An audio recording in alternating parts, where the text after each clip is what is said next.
Yeah, same deal. Yeah, It's yeah. I like not hosting. I like being a guest on shows. It's so much better. You don't have to worry it's about the so show sheet and all different. that stuff. Yeah, you just get to go and have fun for the most part. But I yeah, figured we'd have you guys on. We'd talk some sleepers and we'd go through some things. So I'm excited about that. We got Doug in here from DHH, which we'll introduce more so in a minute. But Doug, are you just doing DFS this year? What's going on, man? I'm sorry, not Uh, DSS, IDP. I apologize. IDP. IDP. No, we've actually got a little bit more extensive stuff going on our Patreon. That's patreon.com/Oklahoma Doug. Me and Russ, the co-host from IDP Power Hour, go over there and follow him at Clutch Russ 72.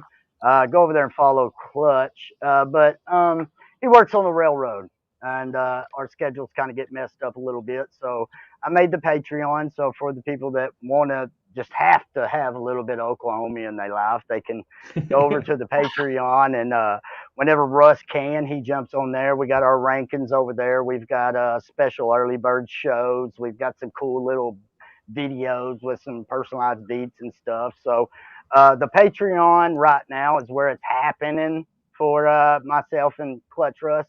But yeah, for now it's been mostly IDP outside of Scott Fishbowl. You know, that's 5 years in a row now, Chase. That's a five lot. years That's in a a row. lot.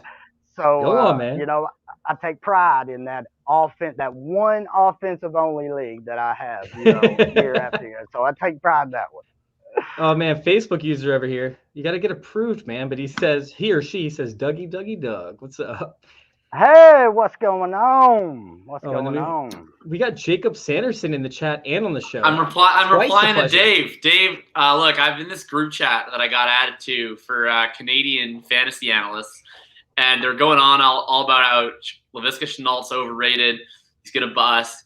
DJ Chark's wide receiver one. I got extremely triggered. So I've been like arguing with them in the chat while I'm trying to enjoy a Red Sox game for the last hour here. We got Toronto Dave, who's probably rooting for the Blue Jays anyway, coming in here trying to rile me up even more. No, I'm excited to talk about players who don't matter tonight. That's what really grinds my gears. That's Chase's specialty. He always talks about bad players.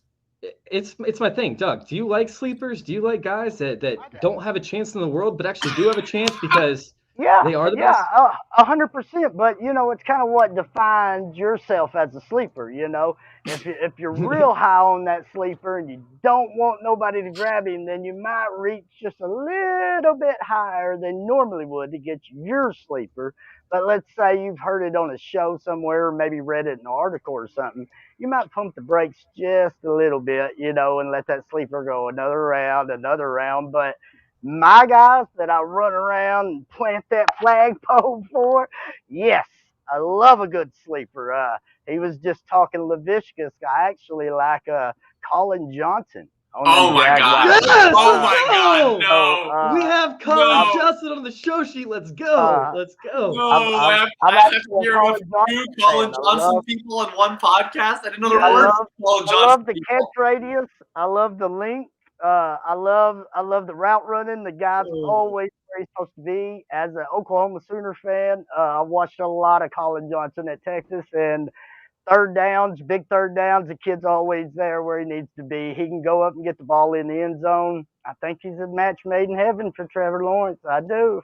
God, yes. We're starting the show out with that. Let's go. Oh, my.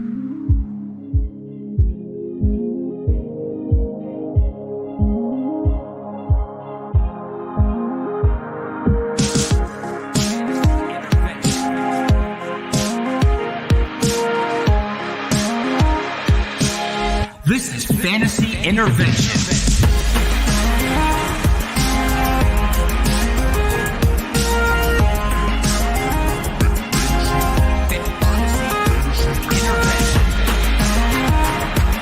Now here to intervene with your fantasy life, Shane Manila, Jacob Sanderson, and Chase Vernon.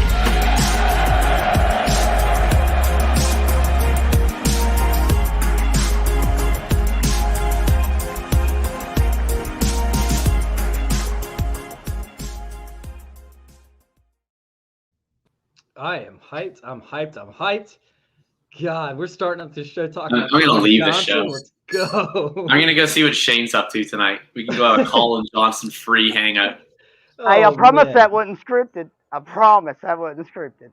Yeah. No, yeah, I didn't he tell you it was paid gonna you happen. off. I swear to God, he paid you off. Dude, every year we discuss like these late round wide receivers, and most of the time they're not going to hit, right? But this show's special. So welcome on to Fantasy Intervention, coming at you quick, fast, and in a hurry.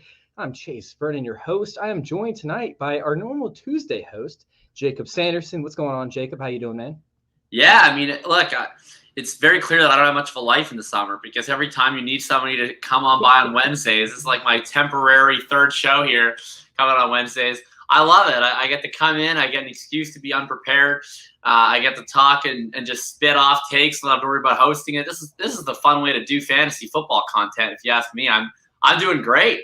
It's the right way to do it. Like when Daddy's home, right? He did our normal Wednesday show, and he's like, you know what? This year, I think I'm just going to focus on being a guest. You know, like, it's nothing on you. It's just I don't want to have to do a show sheet. I just want to be able to show up to podcasts and be a guest every week. And I have my Wednesdays lined up for me. I was like, yeah, that's pretty smart, man. I don't blame you for that. If you can end up being a guest every single week, why not do it? Why not? Yeah. You don't have to come up with content. The thing is like hosting a party, right? It's like if you're a guest at a party, you get to go there, you get to drink, you get to, you know, danger can all over their kitchen floor. You know, if you end up getting illicit drugs delivered, you don't have to worry about the police coming to your home. You just run away. Right? There's no issues. If you're hosting a party, it's like, oh yeah, okay, I'll show you where the bottle opener is. You got to clean up in the morning. You know, you have the narcotics officers raiding your home. It's just bad. You always want to be a guest. It makes so much sense now because back when I was like 18, 19 years old, I used to have a keg in my house every single Saturday night. And then I woke up every Sunday morning asking why the hell I did that to myself. But yet I still did it every single Saturday night. Like, yeah, that makes so much sense as to why I have a podcast that I do 8 to 9 times a week in the season. Makes perfect sense. We are joined tonight by Oklahoma Doug, who hasn't made an appearance on the show since, I don't know, even last summer or so. Happy to bring him back in here. He's one of my favorite people over there at Dynasty Happy Hour. What's going on, Doug? What you got cooking, man?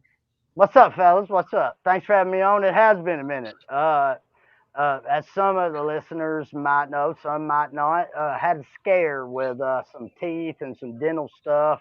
Kind of made my body go paralyzed, and it was a little sketchy moment there for Oklahoma. But back and better than ever over at Dynasty Happy Hour with co-host at Clutch Russ 72. And I was just fixing to say that's what she said to your opening statement, but I see Mr. Dave here in Toronto has beat me to it. So I'll lead off with this. Knock, knock. Who's there? Cargo. Cargo who? Cargo, beep, beep. Let's get this bad boy going, fellas. God. Oh, man. Like I told God. you guys in the post, this is going to be a very interesting show. You know, coming from two different opposite ends of the spectrum, we have, you know, the Canadian Jacob, who is, you know, hot and heavy on analytics, loves all the numbers and whatnot. Meanwhile, you have Doug down there who loves the game film. So we're going to get Deborah, get off the shed! Get off the shed! Back to you. So, anyways, we're going to have a completely wild show coming at you all. It's going to be very interesting where this one takes us. But yes, we are talking about sleepers. And like I said, every year we discuss like late round sleepers, right? 9 out of 10 times they're not going to hit. However, finding players like your James Robinsons, right? Your Mike Davises, if you play, you know, redraft, these players can like vault you into fantasy championships. And it's not often that we find it. When we do, it's gold. And you better believe most of us take victory lap after victory lap after victory lap. So it feels good. It feels really good. So today I want to kind of introduce a few of the sleepers for you guys and allow you to make your own decisions based off of, you know, a few facts, analytics, game film, whatever that is. So we're just going to kind of go roundtable on this. We're going to talk about some of the guys we like, some of the guys we don't like, and how we actually find these sleepers. So we have like, you know, are you looking for like a player who has to beat out one player, right? They have to beat out one person in their competition. You know, maybe it's a wide receiver battle for wide receiver 3. Maybe you have a handcuff, you know, who you're banking on an injury, similar to like Darrell Henderson stepping up, you know, the Cam Akers type role. You know, are they in a committee like maybe a Trey Sermon, right? Or a Michael Carter? as to where, hey, they can actually still, and they're not as much of a sleeper, obviously, so I don't want to go that shallow. But, are they in a committee role as to where they can beat other guys out? I think Wayne Gallman would probably be a more accurate person to put in there. And then love the Wayne train. Yeah, the Wayne train. I do. I'm a big fan of the Wayne train. Choo-choo. I'm on board with you. But sitting there and looking at it, we also have what Doug brought up in the very beginning of the show, right? Which was like, do you have one of your guys that you just feel has an opportunity there? And although he's not really on the radar, he could step up in a major way and actually assume a role on a team, somebody like Colin Johnson, we'll talk about here shortly. So let's go ahead and start with Jacob on this one. Jacob, how do you go about finding your sleepers? Which range do you normally, find them in? And are you somebody that believes in, your guy, or is it something as to where like it's a certain situation? Man, it kind of depends to me based on running back versus wide receiver. But the one thing that's most important really with any sort of sleeper to me is, do you have the ability to draw volume? And that changes when we get from running back to wide receiver, right? So when I look at a running back, I'm always trying to look for guys where if somehow things break right, usually involving other people getting hurt or other people getting cut or getting an illness or something, is this a person who's just like comes in on third downs, or is this a person who actually could be a feature back? So I'm always looking at, does the guy have adequate size and can they catch some passes? Because if you have that whole package and then things break right for you, that's when you're hitting a home run. So if I'm going to do these deep sleepers where you already need a lot of things to happen in order for them to even get an opportunity, I don't want to get it right just to hit a single. I want to get it right to hit a homer. So, for me, like someone like a Javian Hawkins, for instance, not super interesting to me. Like that guy's not ever going to handle a full load, right? You look at the Rams guys, Raymond Calais, he's like 177 pounds. Like, no, he's like the Tutu Atwell of running backs, right? Like that's not going to work. So I thought you liked Tutu. Yeah, I like him a little bit. But in a wide receiver, it's kind of the opposite, right? Like in running back, really, we know in the NFL, like if a team just decides, hey, running back X, we're going to give you 80% of the snaps, like that's a guy you want to start, right? Like we started some gross running backs in our lives for $3,000 on DraftKings when the right injuries hit. Like, tell me that you have not played a few running backs for $3K on DraftKings that you think are total shit because you think they're going to get the work. But a wide receiver, you're never the only wide receiver on the field. You got to draw those targets. So I'm actually, I'll reference one of the guys who's not as much just my sleeper anymore because now he's the people's sleeper. But Marquez Callaway has been my guy forever. I have him on 81% of my dynasty teams. And one of the things that I'm doing, I'm looking at an article on him for wide receivers is, did you produce, especially in college? Because people that have the ability to draw volume, those are usually the sleepers. There are so few, even amongst the day 3 picks, the undrafted guys who didn't draw any volume in college. There's guys who went to whack-ass universities. Like I was looking at Nate Washington, who had all crazy stats from Tiffin. There's people. Wait, Doug, where is Tiffin? Do you know where Tiffin is? You're a college guy to an extent. Do you know where Tiffin is? I said Tiffin State because I thought or Tiffin University. Yeah, it's Tiffin, and Player Profiler had it listed as Tiffin State. And then shout out because Christian Williams corrected me and he was like, "Hey, I went to Tiffin, and there's no state. It's just Tiffin." So shout out to Christian. Yeah, it's in Toledo, Ohio. It's the second biggest university in Toledo, Ohio. So that's where we're at. Point is, whether these people went to whack schools, whether they're not super athletic, they drew volume. And somehow that's the most important thing to me. So from running backs, I'm looking at, are you a guy that can hold up? Are you a guy that the coach wants to actually give carries to?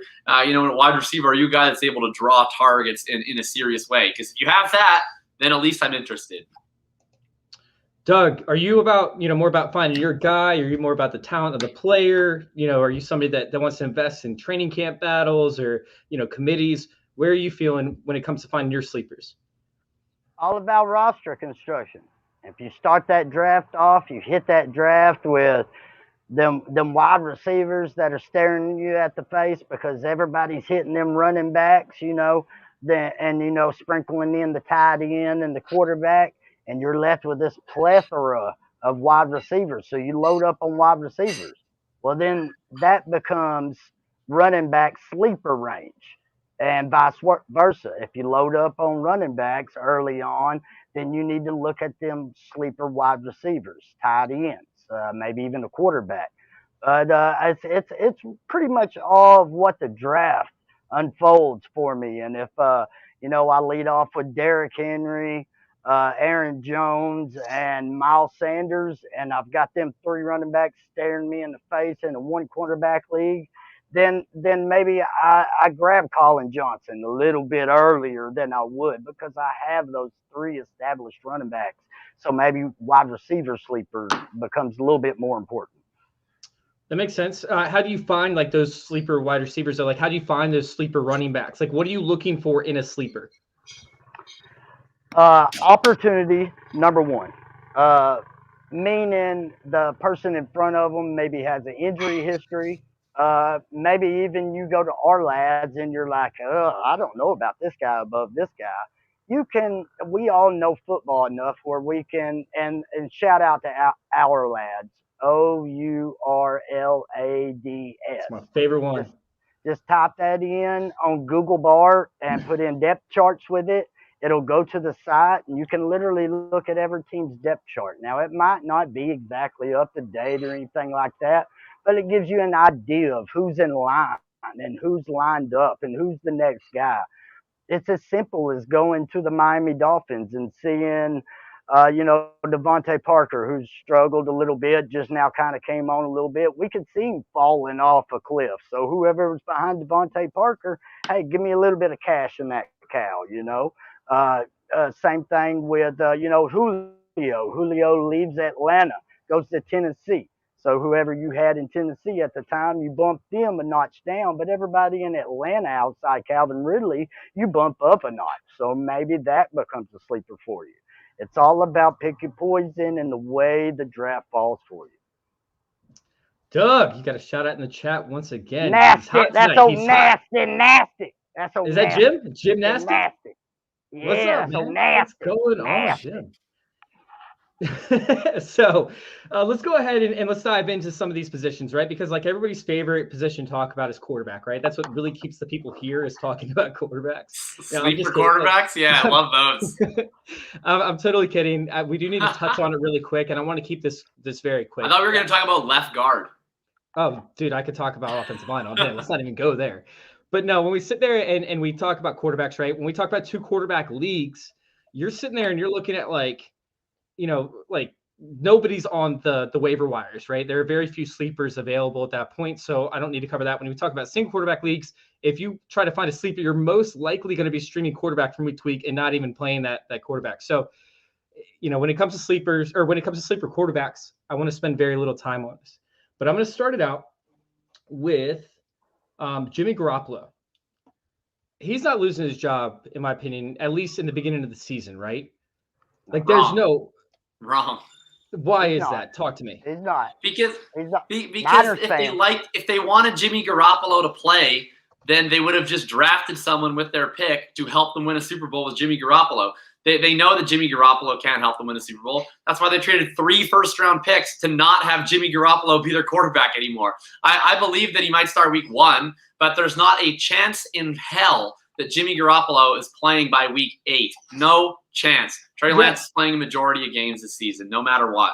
So this is single quarterback league, right? Where like you want to try, if you're going to wait on your guy and you want to find a sleeper to start you out in the beginning of the season, right?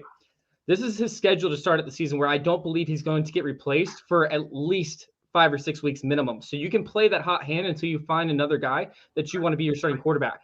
But he starts out with the Lions, the Eagles, the Packers, the Seahawks, who, by the way, also lost Griffin, the Cardinals, the Colts, who are okay. And it really doesn't actually get hard until the Colts. And they have like the Bears, the Cardinals again, and then the Rams. So obviously you're not going to be playing them the whole entire season. But if you want to find a sleeper to start yourself out, if you're in a single quarterback league, I think that Jimmy Garoppolo is legitimate starter at the beginning of the season. At least the first 3 games minimum, if not the next 5 or so. Doug, I'm a Niners fan. Been a Niners fan since I was 6 years old. I'm 38 now. So almost 30 years been a Niners fan.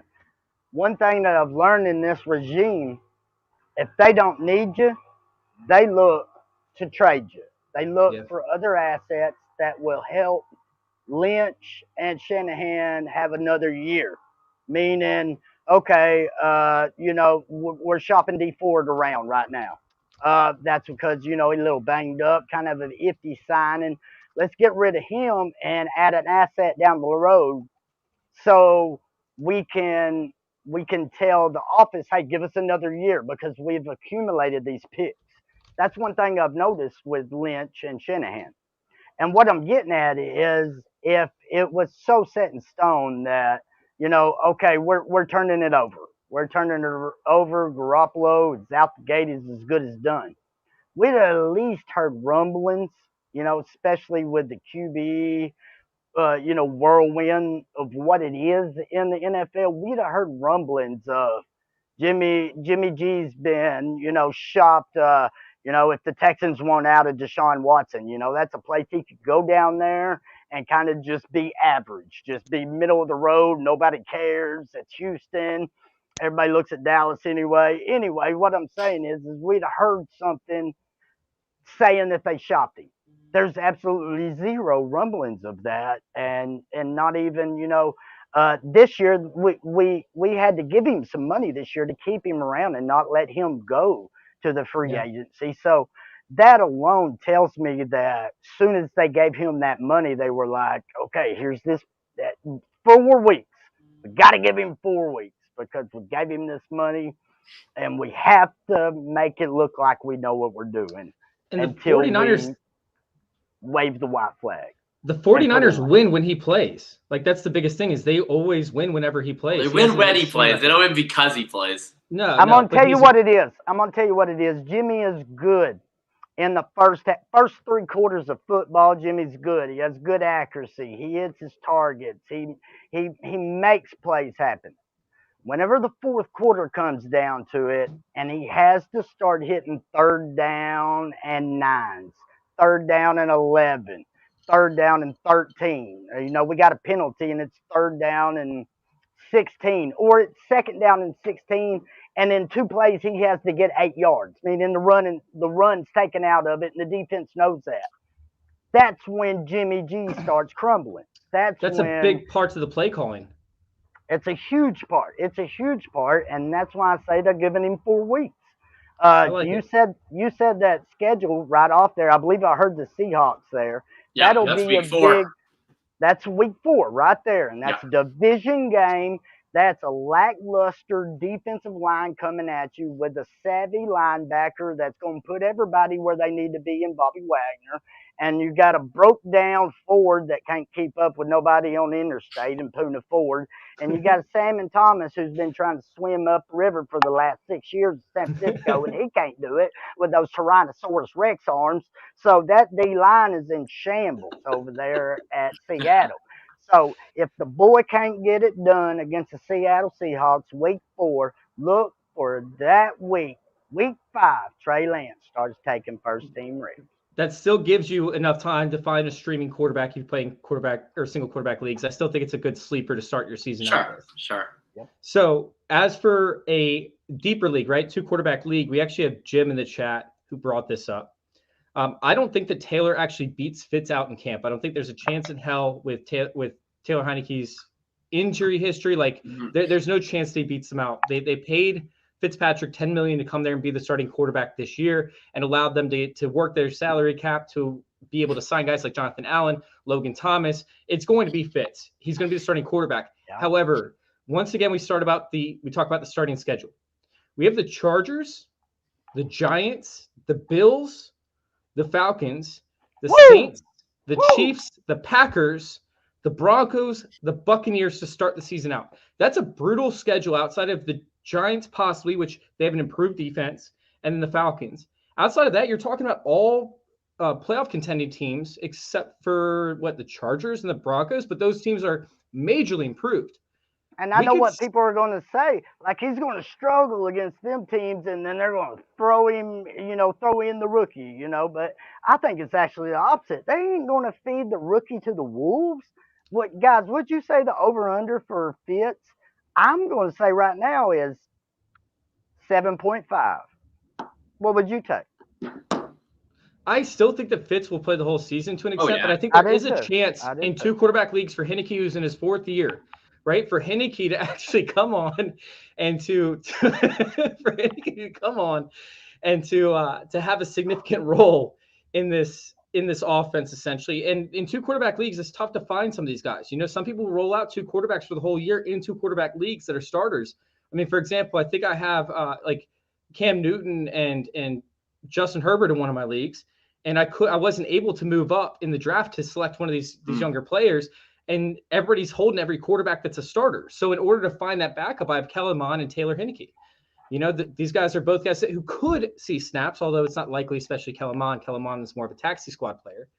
But do you guys have, you know, what are your thoughts on Heinicke first off? And do you all have anybody else that could be a sleeper quarterback that we're talking about deep in 2 quarterback leagues that will not be rostered? I don't understand the Heinicke thing, to be honest. I think like he literally wasn't even playing football. And, you know, everyone thought he was a brand of beer. And then he showed up randomly for a playoff game. And he looked kind of good, but he lost by 2 touchdowns. And everyone was like, oh, my God, he's so amazing. It's like, what? Like, we like him because he looks semi-competent losing by 2 touchdowns? It's so confusing to me. I agree. I think it's fine, sure. But to me, if I'm targeting a sleeper, you know, a guy who was not assured of a starting job, I just want what I always want at quarterback. I want a dude who runs. So I want Mariota. I want Taysom Hill. I just want a quarterback who, if somehow they end up in the starting job, right, I think Taysom could get it organically, either in week 1 or taking over from Winston, because I think both of those guys make starts at some point this year. And then, you know, Mariota probably needs an injury, but you never know for sure. Maybe Carr could crap the bed. But whatever, if Carr does get injured, then I actually think Mariota has, you know, QB1 potential because he runs a lot. Right. So I just think that's the number one thing I look for. It's like if I can't get a guy who's starting, I want guys who run well. The other one is Cam Newton. I think he'll probably start week 1. And, you know, I'd be more bullish on Cam lasting further into the season than I would be Garoppolo, certainly longer than Dalton. And I think for as long as Cam Newton's playing, you might see a very improved version of Cam versus last year with a lot better weapons, not having the COVID after effects. That's a guy that I'm targeting really heavily in a 2 QB league. Do you have one for us, Doug? Yeah. I'll stick with you know, my hated rival here across the river in them Longhorns, and this is the second guy I've brought up on this show, but Sam Ehlinger with the Indianapolis Colts. Carson Wentz. Jacob's a little interested now. Wow, there we go. Carson Wentz is a guy that struggled with accuracy. And the OC there in Indy, Jacob, help me. Oh, Marcus Brady now. Brady's a big guy on controlling the ball. And with that defense being a little bit more sound with, you know, Pay coming over next to Buckner and having a real physical front and that linebackers back there, that defense is somebody can get, you know, that offense off the field and let the Indianapolis Colts offense control the football game. And that's kind of what the Colts have been missing out. They can be able to score with the opponent. You know, they've had decent defenses to stop the opponent, but what the Colts has been missing is time of possession, controlling the game. You know, they have flashes, they have flurries where they get back into a game, but then they'll lose it in a heartbeat. Time of possession is key for the Colts. Sam Ehlinger is a very accurate passer, does his job, can be a coach's guy because he'll be the first in the film room, last one out. So I like Sam Ehlinger there with the Indianapolis Colts. That is a deep one. Dang. It is. Who was the second quarterback role this year? Do we think it's Eason or do we think it's Ehlinger? I think it's Eason. But I think that if the Colts thought anything of Eason, they would have given him an opportunity to compete for the job this year. So I don't think they're tied to him. I think Eason gets the first crack at being the number 2, but if Ehlinger outshines him in camp, then he could very easily take it away from him. And I think that's easy to do for Ehlinger because as I said, Brady kind of likes to control the call accuracy, and Eason's big thing is you know, he's got a cannon and throw the deep ball. You know, he's got a rocket on him. You know, the guy that played a little bit of pitching in college. You know, there Eason. So I don't think it'd be hard for Ehlinger to move ahead of him with his accuracy and Brady fall in love with him. Yeah, if you I agree. I don't think that the Colts are remotely tied to Jacob Eason. Like they gave him zero look at being their full-time quarterback this year. He got no look last year to be the backup. Then they went out and took Ellinger. I think that the Colts probably don't love what they've seen of Jacob Eason so far. So I think Ellinger could beat out Eason for the backup role. I wouldn't surprise me at all. All right, so let's hop into running backs, right? Where it's a little bit more fun, a little bit more fertile. Like, there's actually some substance behind the running back position when it comes to the sleepers. And I mean, we have guys like Ty Johnson, Tevin Coleman, right? Like, I don't think that AJ Dillon is necessarily a sleeper, but like, I still love his pick, but I don't think he's a sleeper anymore. Yeah. Xavier Jones could be a sleeper, right? I got a good one. I got a good one. We go across. You want to start this off? Let's start it off. Start it off, Doug. Right Let's here. go. I'll reach down in here in this big old deep bag here, and I'm going to pull out the librarian, Mr. Devontae Booker, the New York Giants running back. The Giants have came out and said Saquon Barkley is going to be a long-term approach. They're taking a long-term approach with Saquon Barkley, meaning that Barkley and his agent have probably came to the Giants and said, hey, look, I know that we've been banged up and stuff. So in the future, when this next deal comes, let's be on the same page now for when it comes in the future. I think that's what happened with the Giants coming out and saying we're taking the long-term approach. I think that's because everybody got together, Barkley's agents, the brass with the Giants, and they was like, hey, he still might be a little rusty, but we don't let that to hurt him with our next contract. And the Giants are like, hey, you show us a little love when it's that time of season, and we'll show you a little love in your athleticism and your potential, and not mention your injury history, and you don't have to go at the free agents market. So this year, in steps number 2, running back Devontae Booker. You look on the depth chart, as I mentioned in our lads, and that running back room is a pile of and Devontae Booker's one of the established guys on that roster that's taken meaningful NFL snaps with the Denver Broncos. So and a kind of a sharehold role with Philip Lindsay and everything that was going on there in Denver. So Devontae Booker, you already know that he's going to come in the clubhouse knowing that he has to work his tail off, because he's been in those 3-headed monster roles before. So he's going to be a good locker room guy. He's going to be a upbeat guy. And Barkley is a little bit hesitant. Hey, wouldn't shock me to see old Devontae Booker toting that old pickle 15 times, 14 times a game. All right, so you're just telling me that Devontae Booker is probably just going to be there to ruin faces. Meanwhile, a player like Chuba Hubbard might play more of like an AJ Dillon type role from 2020 with the Packers, right, where he just plays very sparingly. Right. And you think Devontae Booker is the Jamal Williams? Right, because I think Barkley could do it all. And not saying CMC Kate, but the Panthers are taking a little bit approach to it with Matt Rule and the college approach. We want one guy that can catch a pass, we want one guy that can tote the rock, and then we want one guy that can do it both. That's what Matt Rule wants. That's what was going on at Baylor. Just weapons everywhere. No, that was just an airhead statement by me. Actually, I was for some reason thinking that. Yeah, never mind. That was but anyway. Can we strike that off the record? I had it brought up, and I don't anymore. But the New York Giants running back depth chart. That's all I got to say to end this little Devontae, the librarian Booker, flagpole sitting. To wrap that up, just take a look at those New York Giants depth chart. That's what I'll say. There's like some dude who played rugby, I think, that they signed to come and be their 4th-string running back. I forget his name.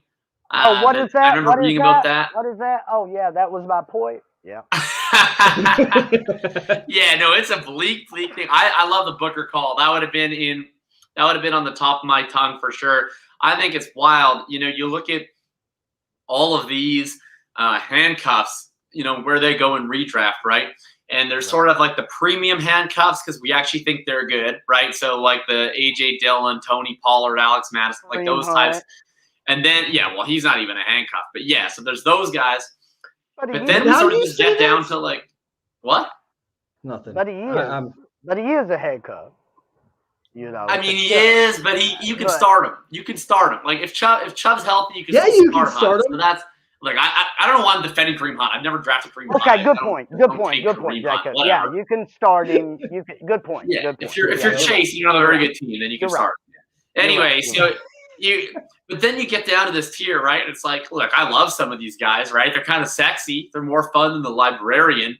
But like you get into like Chuba Hubbard, you get into I can't even focus. You get into Darrington Evans, you get into Rashad Penny, all of these guys, right? It's like, well, one of them actually has a running back, who might not start week 1. That's Devontae Booker. It's like, why is he going after all these other guys? It doesn't actually make sense. So I like the Booker pick.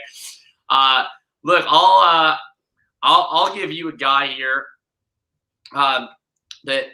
Look, I've been a fan of this guy forever. I've been a fan of this guy for maybe a little bit too long. But Mike Boone is my sleeper running back right now. I'm going to give 2 because I don't want to talk too much about Boone because I talked about it on an earlier show. I still think something's a little bit weird with Gordon. I don't know. I think something could change, whether that be early season or mid-season or something's just off there. Javonte's still coming in as a rookie. Gordon's older, has had a history of injuries. I think they're going to run multiple backs there kind of no matter what. I could easily see Boone working his way into the system. And then the other guy I want to talk about, Chase, you are going to love this one. Are you ready? I'm pandering to you right now. Is it going to be Royce Freeman? No. It's going to be Justice Hill. Justice Hill is actually a guy I've been thinking about, right? So here's the thing. Gus Edwards, right? One of the reasons why we're excited about Gus Edwards as maybe one of those premium handcuffs this year is because supposedly, he has standalone value, right? I think he does. We're going to give him, what did you say? Toting the pickle? Yeah, I'm carrying that pickle. Toting that pickle. Yeah, so he's gonna carry the pickle, 10 times a game probably, even with Dobbins healthy, right? But so let's say Dobbins gets hurt. Is Gus Edwards now playing 100% of the snaps? No. He can carry the pickle, but no one's tossing the pickle to him. So he's still going to be doing the same thing that he's doing. He's going to be running north-south. He's going to be doing Gus Edwards things. Maybe they just call those things a little more. But what about when they want to go outside runs? What about when they want to go east-west? What about when they want to use running backs in the pass game? That's not the Gus bus. You don't run a Gus bus. You don't start doing the Gus bus sideways. That's why they want their 4.39 runner, Justice Hill. He's going to come in. He's the guy who can get used in the passing game. He's the guy who can start taking the sweeps around off tackle. So I think you're going to see, pretty even split where Justice Hill is going to be more the guy who steps into the Dobbins role and Gus kind of keeps his role and maybe just expands it a little bit. So I think that, Justice Hill, he's a handcuff where he's kind of got 2 outs. If Dobbins gets hurt, Justice Hill's, I think, an every week flex. And then if Gus gets hurt, Justice Hill's still going to see the field a good bit. Dude, sitting there and looking at it, it just makes a lot of sense with that. And don't forget, Gus Edwards is also, in the COVID protocol, for the next, 10 days or so. So maybe Justice Hill does get some extra work in. I got him everywhere. I like Gus Edwards. Wait, are you talking about Justice Hill or Gus Edwards? Gus Edwards might be my most owned player. I want any running back in that offense. I don't care that they don't pass. They're going to be in the red zone a ton. And they're not going to be passing in the red zone. They're going to be running the ball in the red zone because that's where they're hyper efficient in. So I love that take. Justice Hill is actually, he's one of my guys I own in probably a good 40%, 50% of my leagues minimum, or I manage. It's somebody as to where that's not even my most owned sleeper, but I do have him. What's your stock portfolio like? Are you a diversifier? You just got 80%, some penny stock. Well, I gotta go. So I have a lot of penny stocks. I have a lot of Rashad Penny stocks? No, actually I don't. I was thinking about Rashad Penny with how cheap he got, but I just don't trust it. So let me go ahead and talk about the sleepers, who aren't being covered right now. One of my sleepers is Joshua Kelly, who I believe can end up earning that role. He does have the capability to be a good running back. He has the athletic profile. Does he not?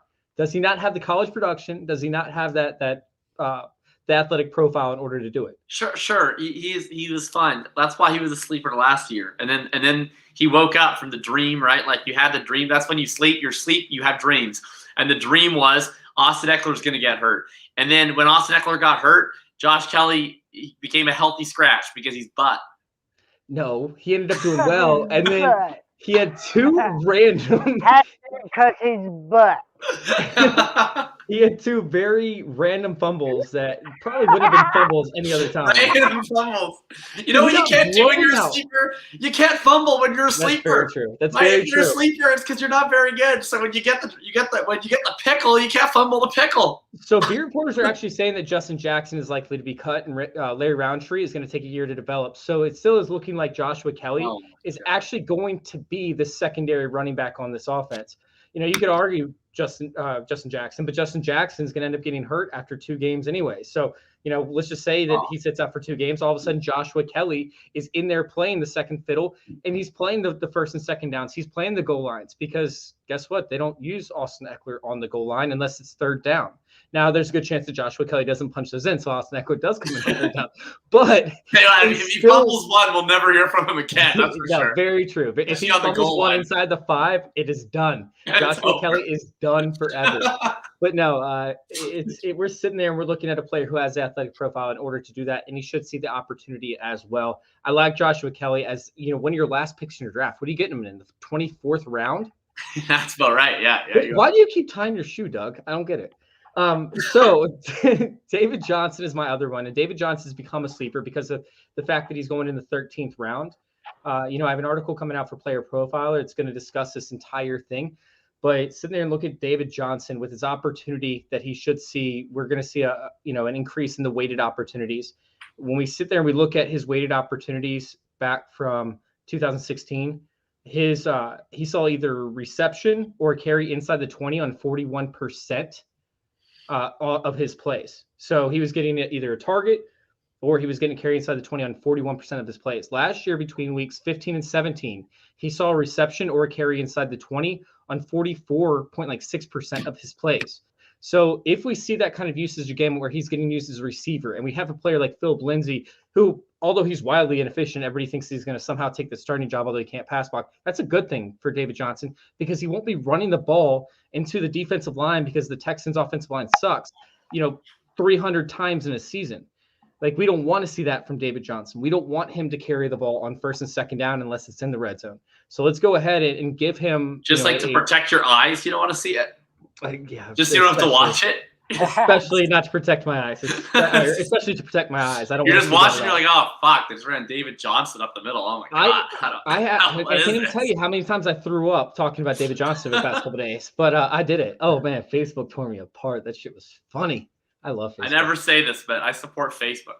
Yeah, I support Facebook too, but I have to do it. My research has to lend me now. Where I think this would go bad is the LaShawn McCoy corollary, right? We saw LaShawn McCoy take a significant dip over his last 2 seasons with the Bills. I believe he was right around like the same age, and all of a sudden he became irrelevant because they kept running him on 1st and 2nd down and not giving him a chance in the passing game. We saw it time and time again, and it literally drove me insane because I'm like, why are you doing this to this guy? And I didn't even like LaShawn McCoy. I just felt bad for him. And then you see it again last year with David Johnson, who I also do not like. I did not like David Johnson. And yet you see it again, and I'm like, dude, I feel so bad. I feel so bad for David Johnson that I don't want him to see him go down the same path. Yes, Dustin. That's correct, Dustin. I do too. Good I hope he does. Lindsay. I hope he does. I really do. So wait. So is this a thing, Chase? On Tuesday's show, you come up with players that you hope get cut so they'll be better, and then on this show, you hope the players lose their jobs so that they'll be better. Yeah, pretty much. We're gonna go with that. So that's my 2 picks for my sleepers at the running back position. Let's go ahead and hop over to wide receiver position since we are limited on our time. We're sitting there and we're looking at, let's see, players that. Well, let's talk about how you can overstash wide receivers, right? How you can end up running into a season where 30% of your rosters are back-end wide receiver when it should be running backs that can actually seize opportunities. So I'm not saying that you should go out and overstack wide receivers or overstash wide receivers, but I think there are some good ones. Like, we see Devin Duvernay's out there who, I like, but I don't think he's ever going to see a real opportunity now. And if he does, it's going to take him probably 2 years until Sammy Watkins fades off. And maybe Marquise Brown actually has to leave town at that point in order for him to get an opportunity. But at that point, let's talk about him in the future. He'll be on your waiver wires anyways. Are there other like sleeper wide receivers that nobody's talking about, Jacob, that you could actually see, kind of burst onto the scene? Yeah, so definitely. The first thing I'll say is it's just sort of a general. I mean, the biggest thing like I look for, right, is I look for, okay, can you draw volume? And usually I'm looking at younger guys, right? Like I don't want, some dusty old dude. That's usually not where the most upside is. So I'm looking at guys, hey, did you draw volume in college? Do you have like a half decent enough profile where I can paint myself a beautiful story of how this guy is somewhat useful? And then, I have to look at the depth chart. It's like the people in front of him. Like, does he either have not a whole lot of people in front of him so that, he's like one injury away from he could actually be on the field? Or are the people in front of him not very good or not very proven, right? So that, okay, maybe if this guy's actually good, then he can just beat these guys out in camp, but nobody really thinks he can, right? Those are the kind of things I'm looking at. The biggest guy I was on, the biggest two guys I was on, all of a sudden, I don't know if they even count as sleepers anymore because they actually get drafted. But Marquez Callaway was my biggest. I mean, he's a guy who put up over 30% college market share in the SEC, playing at Tennessee, right? And who's the worst team in the SEC? Tennessee. So he actually had to play all the best teams in the SEC because he couldn't play against his own defense. So he had that disadvantage every week. He was still putting up numbers in the SEC. Yeah, so he was still putting up numbers in the SEC. He comes in. He was at 1.8 yards per route run last year, playing in New Orleans. That's decent. It's better than Traquan Smith. So, he's already kind of paid off in a sense where now, he's a guy that people are actually drafting. Another guy who's in too was Olamide Zaccheaus.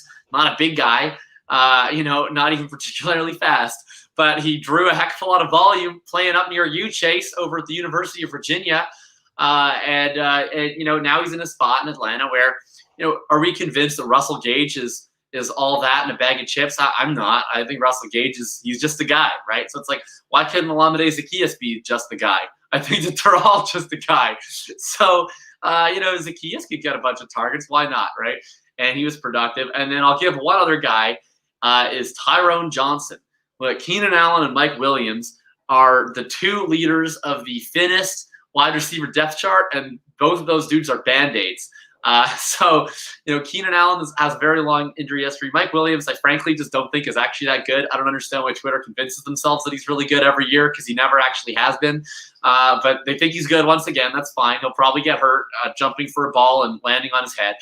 And then after that, it's Josh Palmer, who's a rookie, right? I think that's like the favorite. Jalen Guyton, who ran the 13th most routes in the NFL last year and still couldn't get 10% of the targets because he's just that bad. And the other guy is Tyrone Johnson, who he came in super athletic. He ran a 4.36 40. That's fun. He can get down the field. He's a great pair with the arm strength of Justin Herbert. And last year, he didn't get a lot of opportunities, but in the very, very limited opportunities he got, he had 2.55 yards per route run. He was able to make some big splash plays with Herbert. In the game when Keenan Allen was hurt, he was the number one go-to target in that game against the Raiders. I remember that being a very cheap option on your showdown slates. So that's another guy I think it seems like people are drafting Palmer, things are drafting Guyton. I think Johnson is just as likely as either of those guys to be the number 3. Chase, you're on mute. You're on mute, Chase. I like your picks. I'm not hating on your picks. I do like them. But I think there are better ones out there, like Joe Reed. Oh my God. No, I'm just kidding. I like Joe Reed, man. I'm sad about Joe Reed. I know it sucks. The Chargers have a million guys. Like they still got KJ Hill hanging around too.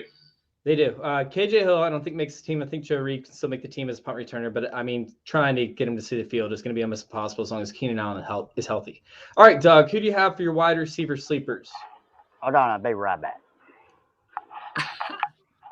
Oh God. Chase, why don't you talk to us? Oh, here we go. All right. This is going to be Mr. Sterling Shepard, the New York Giants wide receiver. Okay? Check this out. Darius Slayton, Kenny Golladay, and John – I know. You're good. Darius Slayton, Kenny Golladay, and John Ross. That's what's on the depth chart right now. Sterling Shepard is a sure-handed wide receiver, and I believe he can work his way into some decent target shares. Okay, back to you in the studio. I can see that happening. That's definitely on board. Like it seems on brand. I can take it. I can roll with it. It's gonna be interesting to see how they divide up the targets in New York because they do have so many wide receivers. They can have like the deepest like pass catching, room in the entire NFL. Like we sit there, we talk about. And I see Mr. Thomas said, what about Tony there? That's a rookie on a 4-year deal. They're going to take them baby steps with Mr. Tony. He's a guy that can run right now in a straight line really fast. He's Sterling, a slot guy. Don't Sterling even start. He's a nothing guy. He's a punt returner. Oh, I can't with you guys. Compared to Sterling Shepard, he is Will Fuller. Back to you in studio. All right, so let's go ahead and let's bring up somebody that Thomas actually did talk about, right? Which is Collin Johnson. Right? Collin Johnson time. It's really funny because we're sitting there talking about it, and that's who Doug wanted to talk about was Collin Johnson. So I'm like, let's do it. Let's go ahead and bring up Collin Johnson. I'm down with Collin Johnson. Are you down with Collin Johnson, Doug? Are you down with CJ? Jay? Dude, like we talked about, his ability to create separation is absolutely incredible. His ability to make contested catches is absolutely incredible. We don't need a ton of separation from this guy because guess what? He's 6 inches taller than the next cornerback. Right. And he can jump. And he can jump on top of that. So you talk about how he's able to leap and make plays. Perfect red zone target. But he doesn't just get used in the red zone. He actually gets used downfield. And if you look at a lot of his catches last year and his average target, it's somewhat impressive, but he just didn't see the opportunity. And when he did, he had a very inaccurate Gardner Minshew or who was the other guy last year? Jake Luton. Mike Glennon. And Mike Glennon. That's not the quarterbacks you want throwing to these guys. But yet that's the quarterbacks you want throwing to anybody. That's not the quarterbacks you want throwing to the dirt. And I don't think it hurts Laviska, to be honest with you, because Laviska, even though Collin can run after catch, he does have some yak in college because he's a big body guy. It's hard to bring him down. Laviska is more the guy that can catch, plant his foot, turn the corner, get upfield, and get a little bit more yak and sensical terms, But I think the two could work together. I think the Keelan Cole experience, I think it's done. The guy was good for a while because that's all they had, Dede Westbrook wasn't cutting it. So we got to throw the damn pickle to somebody, and that is Mr. Keelan Cole, So I think Saban will like Collin Johnson. Collin Johnson's a guy that's going to be where he's supposed to be. An ex-receiver, a guy that can play all through each wide receiver position, but he has the length. He's 6'6". He can go up and get the ball, but he can play some slot because he's that good of a route runner. So I think a guy that has that many tools playing wide receiver for a team that's so young, up and coming with a new quarterback, I think can develop a rapport early on. So, I like his chances. Here's what I like about don't Collin have a tight end. Yeah, that's one of the things that I love about it. And Chase, that is the one time I'm going to talk positively about your guy Collin Johnson. Okay, I'm never doing this. They actually do have a tight end. Thank you, and his name is Mr. Tim Tebow. Yeah. So, anyway, Chase, so I will never ever say anything positive about Johnson on Tuesday. I swear that would ruin my reputation with Shane. But Collin Johnson was actually one of my favorite sleepers from last year's draft. He got drafted in the 5th round. I remember watching a lot of Devin Duvernay tape because I actually liked Duvernay a decent amount last year. And I'd be watching Duvernay tape, and of course, Duvernay played with Collin Johnson at Texas. And I'd be like, who's that oak tree that they have at X wide receiver that's playing with Duvernay? And it was like, oh, that's Collin Johnson mossing people. So I got a little bit interested in Collin Johnson. Look, he's obviously very, very large. He's very, very slow, but he's very large. And you know what? He actually produced. His fancy stats, when you look at the Dominator, don't look very good because for some reason the biggest guy on the field couldn't catch a touchdown in college to save his life. It's actually really weird. Yeah, I don't blame him for it. I think it's just bizarre.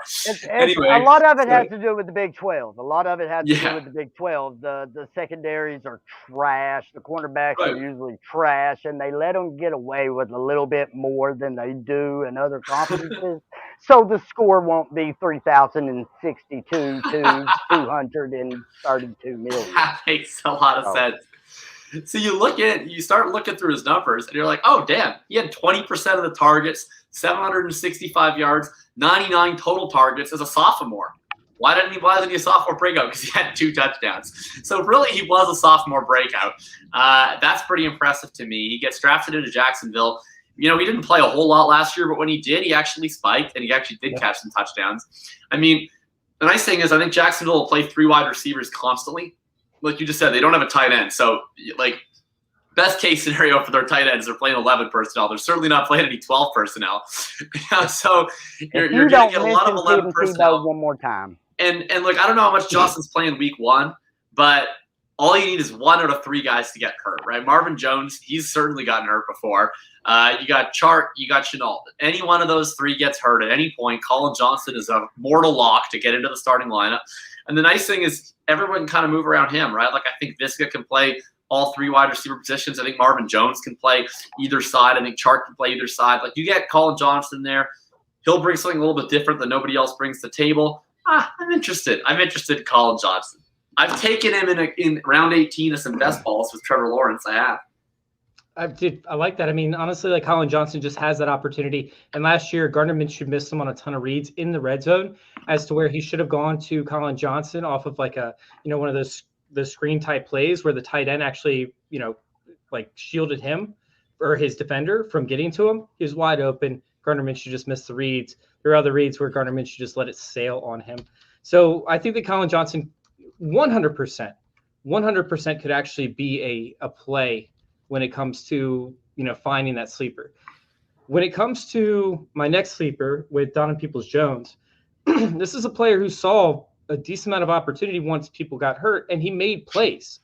Like we saw it in the tail end of the season where, he was sitting there going downfield. He was completely covered, and yet he still made a back shoulder fade catch in the 4th quarter with the game on the line. Like he is a playmaker. However, he went to a school where they just hate wide receivers and where Harbaugh just literally crushes their souls and does not develop them. I mean, we've seen multiple 5-star recruits or 4-star recruits that are, at the wide receiver position go to Michigan, and they just fail epically because they just don't develop them. And it kills me. It literally crushes every bone that I have in my body every time I go to watch these 5-star recruits. So sitting there and looking at it, Don Peoples-Jones has the athleticism. He has all the skills that it takes to actually make that position work. But is there a hope that Don Peoples-Jones can beat out Rashad Higgins, and maybe, while everybody's focused on OBJ, Don Peoples-Jones can take that downfield type threat and make it work as a sleeper? I'll say in itself, I think OBJ is kind of a sleeper. I did 3 startups. I did 3 startups this offseason, and given all 3 have had IDP, but there's only been like a couple rounds that were IDP dependent. So take 2 of those away, and I've got OBJ in like round 13. So take IDP out of it and move him up 5, 6 rounds, whatever you want to. You're still getting OBJ at like round 8, 9 and startups. I think that's sleeper status on itself to like a higher tier. You know how we lead it off the show talking about roster construction and everything? Well, if it's a clean, blank slate, I think that's one of the higher like sleeper tiers there is right there. And like a OBJ, a guy that we all know can just be wide receiver 1 at the end of this year, 2021. And he's going, wide receiver 10, wide receiver 11, So I think him in himself is a sleeper. Speaking of Higgins, I don't think anything outside of Jarvis Landry and OBJ is set in stone. I think Cleveland and, that the guy that they've had there getting things clicking for a little bit. Outside them 2 guys, I think the rest of that wide receiver room, I think it's up for grabs. If Freddie, he's going to tell them whoever works the hardest, whoever's in this film room, whoever's studying, it's going to be an open discussion because Higgins ain't did nothing that's just blown us away and has made us go, that's the wide receiver 3. I could say right now that I think he's already ahead of him, in my opinion. Yeah, I could say that 100%. Jacob, Yeah, I know we talked about it. We don't have to talk about it at length, but no, I'll be quick. I like DPJ. He was my, even more than Colin Johnson, really. He was one of my favorites in last year's class that went on day 3. Always been a big fan of DPJ. I loved what he showed last year. He's got almost the opposite situation of Colin Johnson, where I think there's a much better chance DPJ walks into week 1 as the number 3, whereas Colin Johnson, I think, is pretty solidified as the 4. But, of course, Cleveland, they have a lot of tight ends. They're the opposite of Jacksonville. They have like 3 tight ends. So I think you're going to see a lot of 12 in Cleveland. I think DPJ, though, similarly, I think he probably needs 1 injury to be an actual flex player, but I think he's a good player. So I think if he gets the opportunity, I think he's in with a good quarterback, and then he'll be in quite a good situation where he'll be able to probably draw, a decent amount of targets. So I'm in on Donovan Peoples-Jones late for sure, especially in Dynasty, where who knows what's going to happen with OBJ, 100%. Beckham, or and Landry going forward. With those salary caps, I don't know if they keep either one. I could see them reworking Jarvis Landry's contract. I really don't see them, reworking Odell Beckham's. Odell Beckham's already unhappy enough. So we got the tight ends left. I know, Doug, you got to roll. Do you have time to cover a couple tight ends? Are you done? Oh, can't hear you. I'm guessing he's got to go because we can't hear him. So let's go ahead and make sure you guys go follow Doug because we can't hear you. Let's go follow Doug over there on Twitter at Oklahoma Doug. Once again, it's at Oklahoma Doug. Make sure you guys go check him out along with Dynasty Happy Hour. Thanks for coming on, Doug, man. We appreciate you for showing up. We're going to hit tight ends real quick and get out of here. Thanks, fellas. There you are. Now we can hear you. All right, later. Turns out if you turn off unmute, you can talk. So we're learning. We're loving and we're learning. Anyway, no, I didn't have a tight end besides Gerald Everett, I believe. He's up there. Yes, that's my guy. That's my fave guy. Yes. Not a lot of talk was going on with Everett, and Russ did a lot of things with Jimmy Graham up there. So maybe he can, research Gerald Everett, kind of a tight end that's free or later in draft. So I love you, CV. Jacob, nice to meet you, buddy. Nice to meet you, Oklahoma. I'm going to keep carrying the pickle for a long time with me. Carrying a pickle? Yeah, we got to use that, man. All right. We're going to credit you every time. Thanks, man. I love it. Later. All right, so obviously with Gerald Everett, Russell Wilson likes to use his tight ends in the red zone. That's a known commodity is seeing Russell Wilson use the tight ends in the end zone. Gerald Everett, I think, is kind of given, and I don't know why he's not getting more talked about.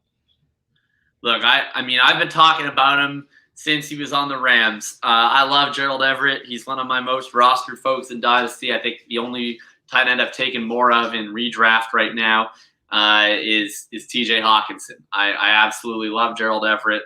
That's my guy. So echo everything on Gerald Everett. He's super athletic. He's in a great offense. Going to catch a bunch of touchdowns, and he's got that athleticism where if he runs up the seam, other teams, they're going to be biting on play action. They're going to be covering Metcalf. They're going to be covering Lockett.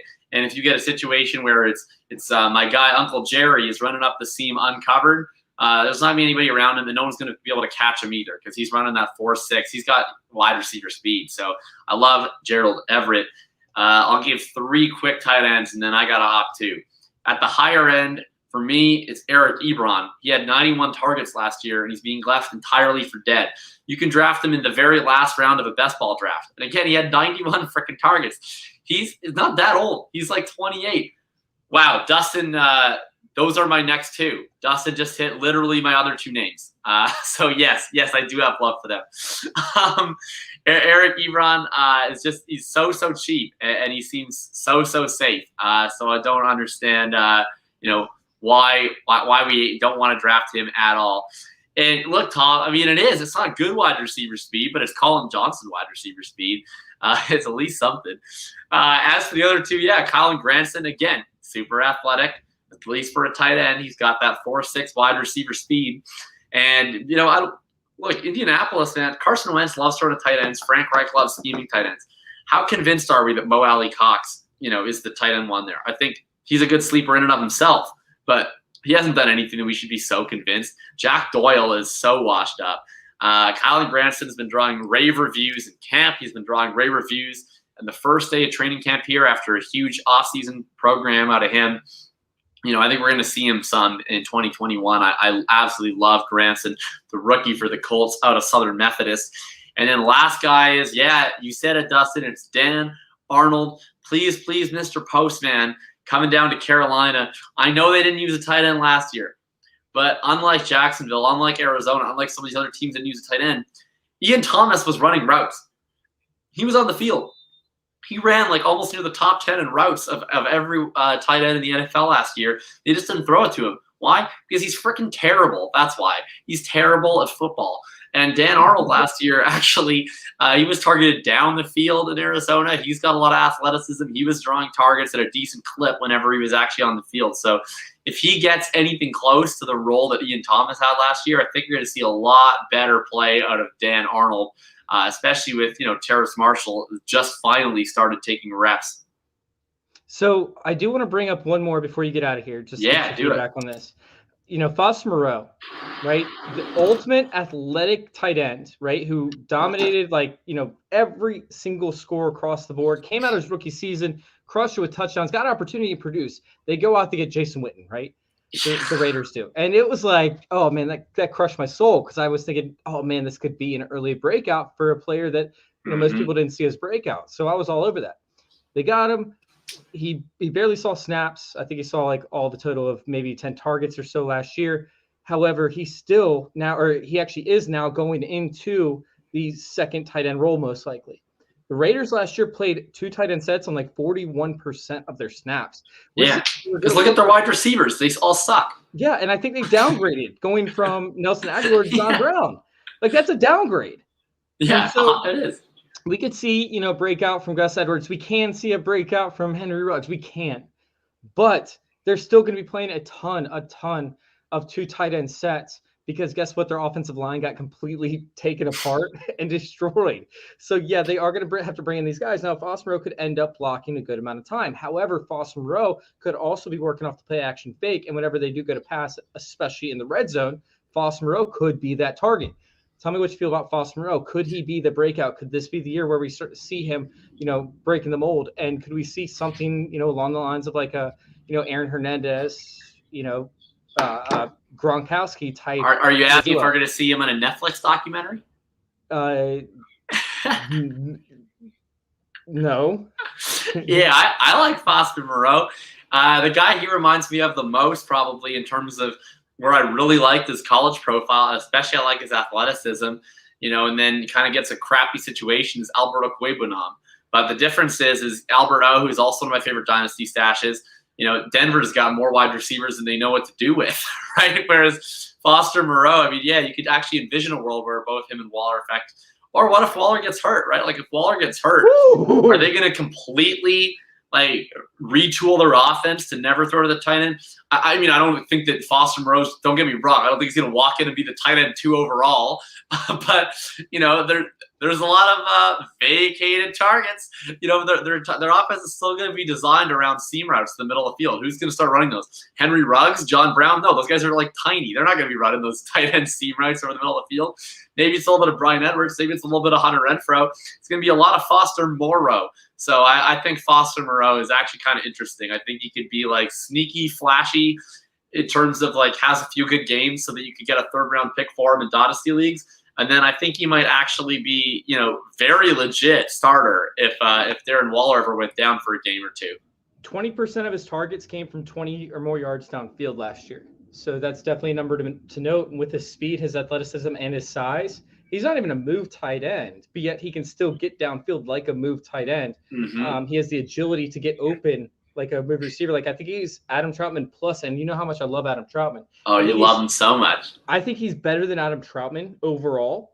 High praise. High praise. He just is behind Darren Waller. So, you're not going to see him as often on the field. Adam Troutman's going to see the opportunity. Foster Moreau will see opportunity. However, it's probably going to be 30% of the opportunity that Adam Troutman will most likely see. So with that being said, let's go ahead and get out of here. Let everybody know where to find you real quick, Jacob. Yeah, man. You can find me, FF_RTDB I've got my latest article pinned at the top there for playerprofiler.com. I just finished up a series on applying lessons from large field tournaments in DFS to large field tournaments in best ball. So you can catch that just pinned to the top of my profile. You can catch me on Tuesdays with Chase and with Shane for Dynasty Intervention. We'll have Jesse Dombrowski from Roto Underworld joining us next Tuesday on that. And then you can catch us joining Daddy's Home. And yeah. It'll be a shameless podcast one more time on Tuesday, but that's fine. We got like backup Shane with Daddy being home on Tuesday. Daddy is home. I'm excited to talk with Mike. I love chopping up with Mike. That's gonna be fun. And then on Friday, you catch me on the Full Tilt Dynasty podcast with Thomas Tipple and Big Billy FF. That's all for me. That's all for me. Love it, man. Absolutely love it. You guys can go check out our podcast over there on youtube.com/fantasy intervention. Make sure you guys go check out our articles. We have 5 articles coming out this week and 2 scheduled for next week already. That's going to be over there at fantasyintervention.com, where we just got our rankings up. We have our new dose score coming out there soon, very shortly as well. Very excited about that. That's going to be talking about defenses that face dump-off type running backs, like a J.D. McKissick type, how good they were at stopping them last year. And if you actually want to play them in DFS this upcoming year, make sure you guys go check that out. That's going to premiere soon over there at fantasyintervention.com. Thank you all for listening, and thank you all for letting us intervene with your fantasy football life. We're out.